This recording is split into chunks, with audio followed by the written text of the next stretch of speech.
Capítulo 2. La humanización de Dios, causa de la ceosis del hombre. Dicen los padres de la Iglesia que Dios se hizo hombre para convertir al hombre en Dios.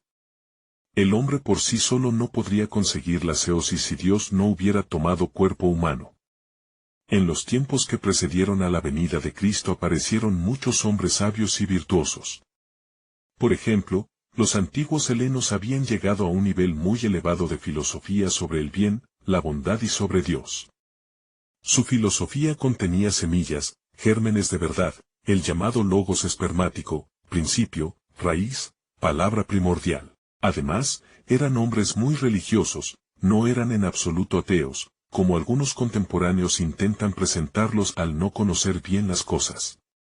Ciertamente no conocían al verdadero Dios, eran idólatras, pero muy devotos y respetuosos con las divinidades. Por eso algunos educadores, maestros, políticos, gobernadores, intelectuales, y respetuosos con las memorias y origen de la raza helénica, se empeñan en sacar de las entrañas de la psique de nuestro respetuoso pueblo su fe en Dios, muy en particular y sin el consentimiento del pueblo. Ellos tienen el valor de cometer la ibris, injuria, con el significado antiguo de la palabra. Esencialmente se atreven a deshelenizar su tradición, cuando desde la época antigua, posterior y actual, es una tradición de devoción y respeto a Dios, sobre la cual se basó y sigue basándose toda la cultura universal que fue aportación del helenismo.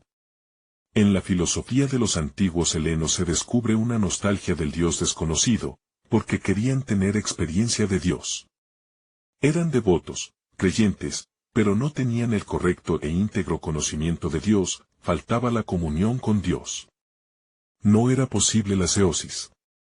En el Antiguo Testamento también aparecen hombres justos y virtuosos, pero la completa unión con Dios, la ceosis, se hace posible y factible con la encarnación, sarcosis, del Logos de Dios. Logos igual a pensamiento lógico divino expresado por Dios, Cristo. Este es el propósito de la encarnación de Dios.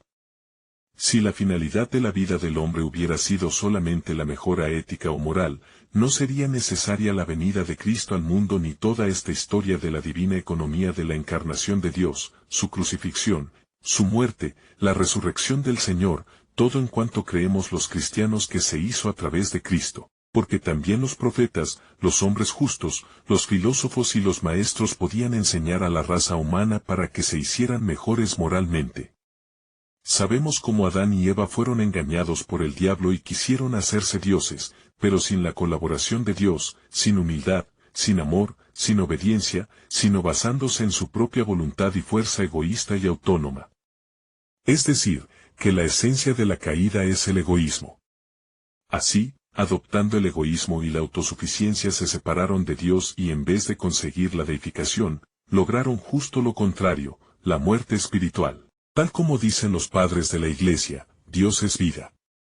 Quien se separa de Dios, se separa de la vida.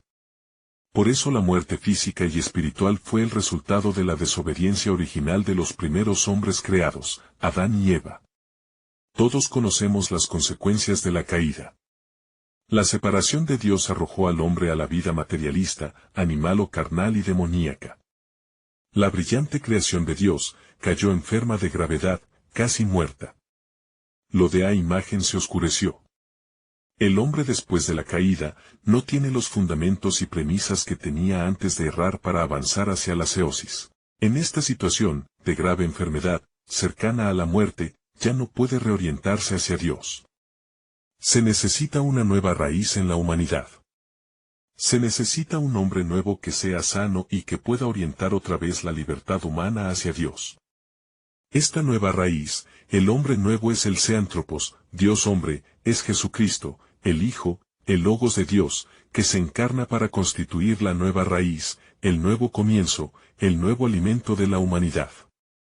Con la encarnación del Logos, como escribe San Gregorio el teólogo, se realiza una segunda comunión de la humanidad con Dios y los hombres. La primera comunión fue la del paraíso.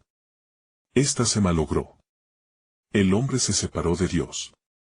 Dios, la suprema bondad, propuso una segunda comunión, o sea una unión de Dios con los hombres, para que no pudiera más disgregarse.